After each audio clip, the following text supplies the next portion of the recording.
Have you ever looked at the world and asked, why? Why do good people seem to suffer, while those who act with cruelty seem to prosper? We see a kind person struggle, while a dishonest one gains wealth. We try our best, but we still feel stuck, as if invisible threads are holding us back. No matter how hard we try, we ask the universe, why me? What did I do to deserve this? This confusion, this feeling of injustice, is one of the deepest pains of being human. But what if I told you, it is not an injustice? What if it's not punishment, or fate, or bad luck? What if it is simply the law? In Buddhist wisdom, karma isn't a cosmic judge. It is a natural law, as real and as predictable as gravity. It's not a system of reward and punishment, it is a system of cause and effect. The word karma simply means action. It is the momentum of our thoughts, our words, and our deeds. The life we have today is simply the harvest of seeds we planted a long time ago. That person who is suffering, they may be a good person now, but they are simply paying an old debt, clearing the ground from seeds they planted in the past. That person who is prospering, yet seems so cruel, they are simply using up the last of their old fortune, enjoying the shade from a tree they planted long ago. But, with their actions today, they are planting the seeds of a terrible future harvest. The law is never early. It is never late. It does not miss anyone.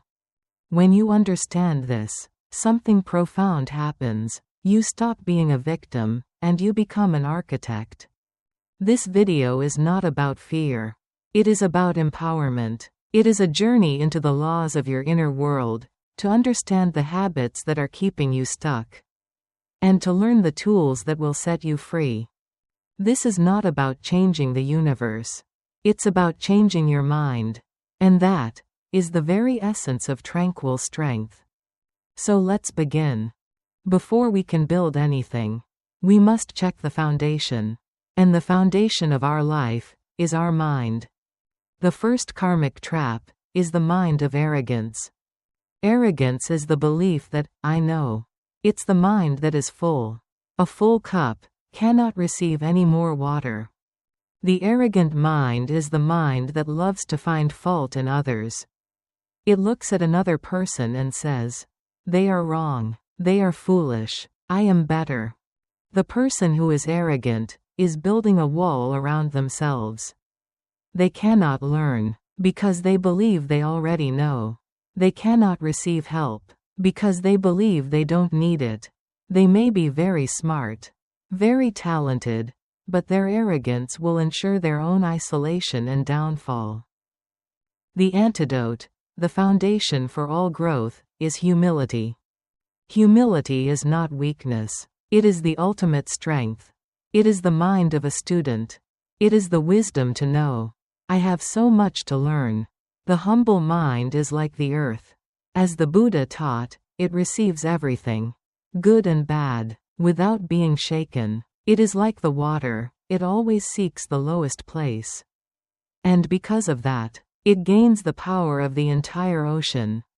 When you are humble, you are open, you can learn from everyone. You can grow, you attract wise teachers and loyal friends.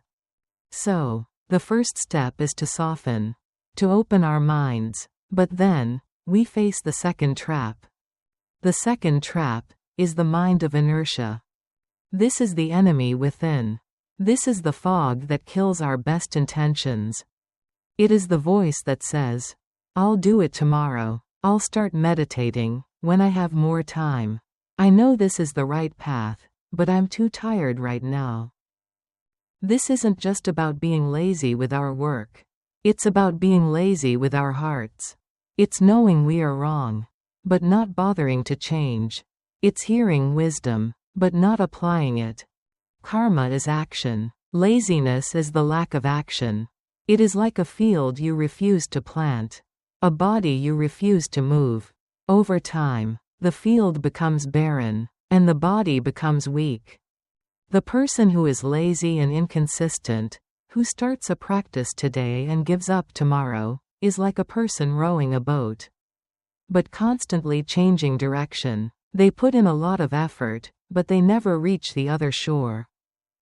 Their life will be filled with almosts and what ifs. This is the pain of procrastination. The antidote, the engine of our practice, is diligent effort. This is not the hustle culture of burnout. It is not frantic, anxious action. It is consistent, joyful, steady effort. It is the wisdom that the Buddha himself became enlightened, not through magic, but through relentless, steady effort over many lifetimes. It's the promise to yourself to do the small things. Every day, a single drop of water. Every day, will one day fill a great tank. That is the strength of consistency. It is the quiet power that overcomes all inertia. When we find the will to act, we must then face what we are acting upon.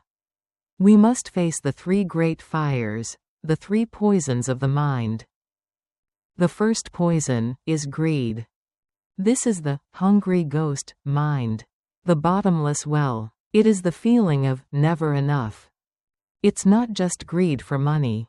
It's greed for praise, greed for status, greed for control. It is the constant comparing mind, having one, wanting two, having two, seeing another with three. The karmic result of greed is a life of anxiety and loss. The person who is greedy is obsessed with getting, so they live in constant fear of losing. A branch of this greed is stinginess. This is the clenched fist. It is the poverty of the soul, having, but refusing to give, having food, but not sharing with the hungry, having knowledge, but hiding it, afraid others will get ahead. The tragedy of the stingy person is that they think they are protecting their wealth, but they are creating their future poverty. The text tells a story of a rich man who was so stingy. He wouldn't even pay for his own mother's medicine. His family, his friends, his staff, all left him. He died with all his money, completely alone. He wasn't poor because of a lack of money. He was poor because he never knew how to give. The antidote to this, as we will see, is the joy of generosity. But first, we must face the second form of this fire. The second, more subtle fire, is sensual desire. This is the deeper, burning thirst, the addiction to sensation. It is greed for pleasure.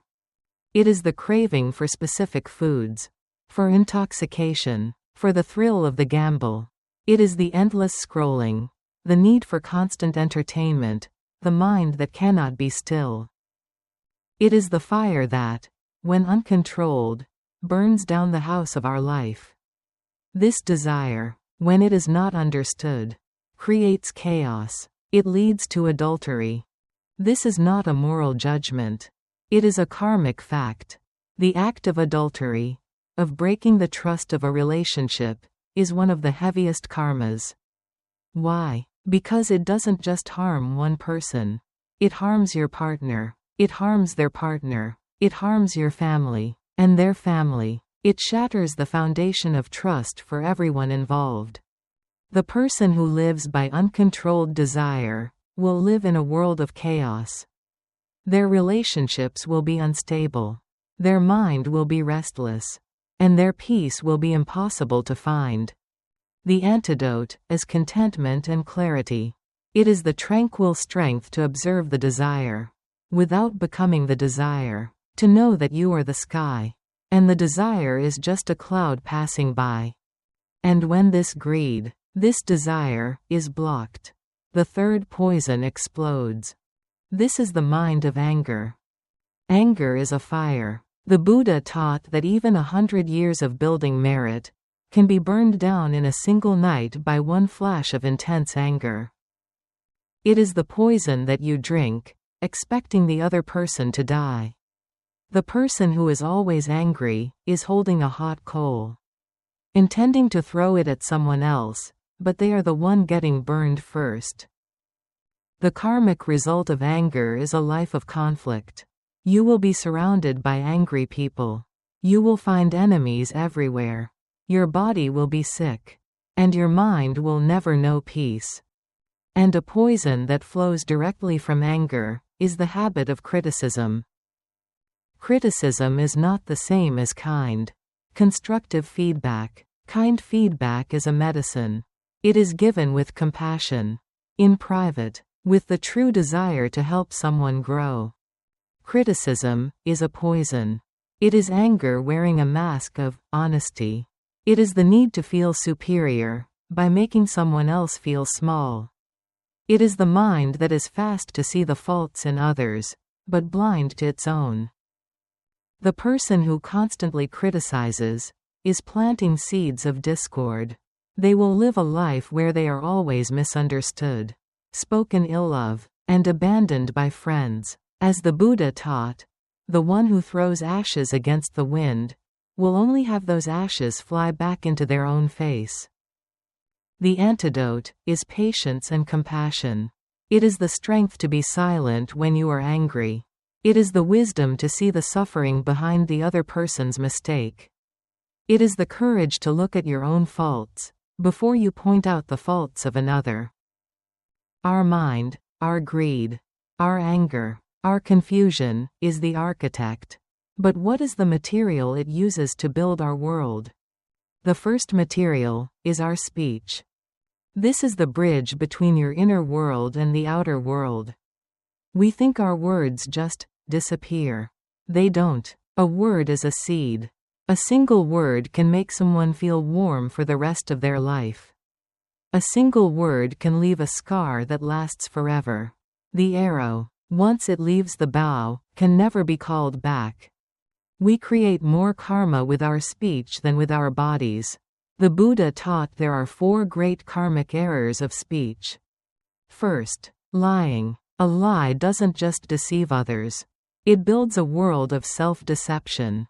The person who lies will live in a world where they can trust no one. They lose the most precious thing a human can have, the trust of others. Second, divisive speech. This is the forked tongue. It is saying one thing to this person and another to that person, with the intent to cause conflict. The person who does this is planting the seeds of betrayal. They will find their own family, their own children, are never at peace. Third, harsh speech. This is the word spoken in anger. It is cursing, insulting, and humiliating others. The person who speaks with daggers will live in a world full of enemies and danger. And fourth, idle chatter. This seems harmless, but it is the seed of a distracted, shallow life. It is gossip. It is complaining. It is speaking, just to speak. It fills the mind with noise, and leaves no room for wisdom. The antidote is right speech. It is the tranquil strength to ask yourself before you speak, is it true? Is it kind? And, is it necessary? If you cannot say something useful, the Buddha taught, practice the noble silence. This silence is also a form of compassion. Now, we move from our words to our most powerful actions. And this is the foundation of trust. This is not just about speech. It's about the deep karmic contracts we make with each other. I want to speak of 2, lying and adultery. We've talked about lying as a form of speech. But when a lie is used to cheat someone, to steal, to gain an advantage, it becomes a deep violation. It breaks the fundamental trust that holds society together.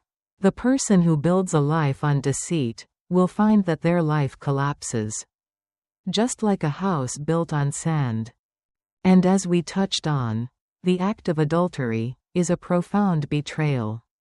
It is the karma of breaking a sacred promise. A person who does this is planting the seeds of deep loneliness and betrayal for themselves. They will find that in their life, No matter who they are with. They will never feel truly safe or truly trusted, because they have proven that they cannot be trusted. The antidote is integrity. Integrity is not a prison. It is a fortress. The precepts, I will not lie, I will not commit adultery, they are not rules to punish you. They are walls you build around yourself, to protect your own peace, to protect your family, to protect your own mind from the chaos of guilt and fear. That integrity, that is a tranquil strength that no one can ever take from you. And this strength, this integrity, must expand. The third path of action is our relationship with all of life. This is the karma of harming life and our environment. The Buddha's compassion was not just for humans. It was for all living things. The law of karma applies to every mosquito we kill in anger, every animal we harm, and every forest we destroy. When we pollute our rivers, we are planting the seed of future disease. When we cut down our forests, we are planting the seed of drought and disaster. When we live by the karma of killing, we are planting the seeds of a short, violent, and painful life for ourselves. We think we are separate from nature. But we are not. The wisdom of Buddhism is the wisdom of connection. The trees are our lungs. The rivers are our blood. When we harm the earth, we are harming ourselves. The antidote is reverence for life. It is the strength to protect those who cannot protect themselves. It is the practice of eating in a way that causes less harm. It is cleaning a small piece of the world. It is planting a tree.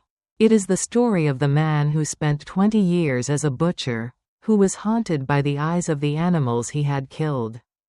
He was sick and in despair, but when he stopped, when he repented and began to practice compassion, his health returned.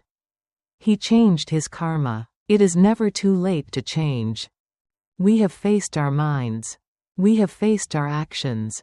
And now, we learn how to plant the new seeds. How do we create the life we want? The first practice of harvesting joy is generosity.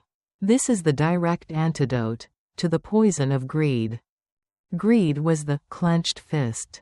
Generosity is the open hand. It is the understanding that giving is receiving. Generosity is not just about giving money. The Buddha taught, you can give in so many ways.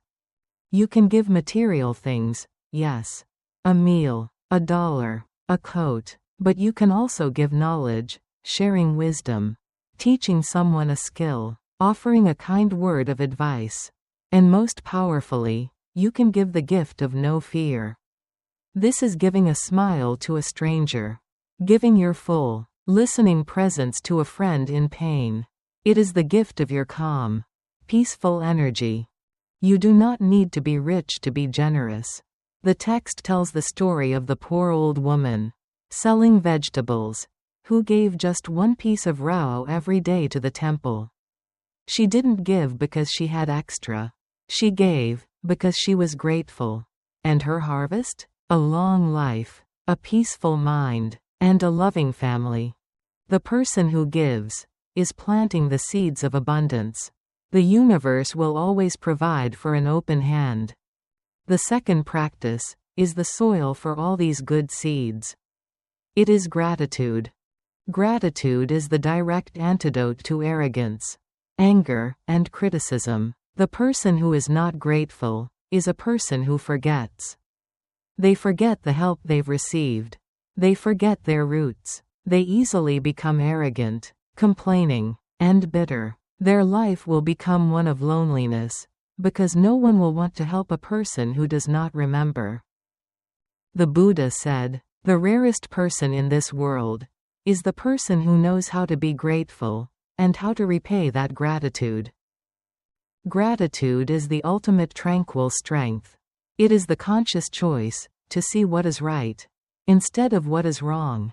It is to remember the parents who raised us, the teachers who taught us, the farmer who grew our food. It is even to be grateful for the person who hurt us. Why? Because they were our greatest teacher. They showed us where we were not yet free. They taught us patience. They taught us strength. The person who lives in gratitude is planting seeds of joy. They will always be surrounded by friends. They will always find help. Because gratitude is the most beautiful energy. It is a magnet for all good things. And this gratitude brings us to our final and most personal karmic relationship: healing your roots. In the West, filial piety can be a complicated term. So let us frame it as this: your relationship with your parents is your root. It is the first and most powerful karmic connection you have. If that root is damaged, if it is filled with anger, resentment, or neglect, the entire tree of your life will struggle to find nourishment. The Buddha taught, your parents are your living Buddhas at home. To be disrespectful to them, to yell at them, to neglect them in their time of need, is one of the heaviest karmas you can create. The person who does this is planting the seeds of a life where they will be abandoned, disrespected by their own children, and left alone. But the person who honors their roots, who speaks with kindness, who listens, who provides for them, not as a duty, but with a grateful heart, that person is planting the seeds of respect, loyalty, and profound success. They will be protected by the world, because they have honored the source of their life. And the highest form of this is not just to give them food or money. It is to help them find peace. It is to guide them to wisdom, to encourage them to be kind, to hold their precepts, to find the path for themselves. That is the greatest gift. That is how you heal the root, for this life, and for all lives to come. The law of karma is not fate. It is a mirror. It simply shows you who you have been. But the mirror is not your destiny. The person you were does not have to be the person you are. Karma is not a prison. It is an invitation. It is an invitation to wake up, to stop being a victim of your past, and to become the conscious, mindful creator of your future. The Buddha taught, you don't need some grand ceremony to change your karma. You just need to change your mind. Right now, in this moment. When you feel anger, choose to breathe. When you feel greed, choose to give one small thing. When you feel lazy, choose to take one single step. When you want to criticize, choose to say a kind word. Or choose the noble silence. This is your power. This is your strength. It is quiet. It is internal. It is unseen by the world. But it is the most powerful force in the universe. This is Tranquil Strength. Thank you so much for sharing this time, and for walking this path together. If this wisdom has resonated with you, and you wish to continue this journey of building a strong, peaceful, and awakened life, I would be so honored if you would subscribe. May you be peaceful, may you be strong, and may you be the conscious creator of a life filled with goodness.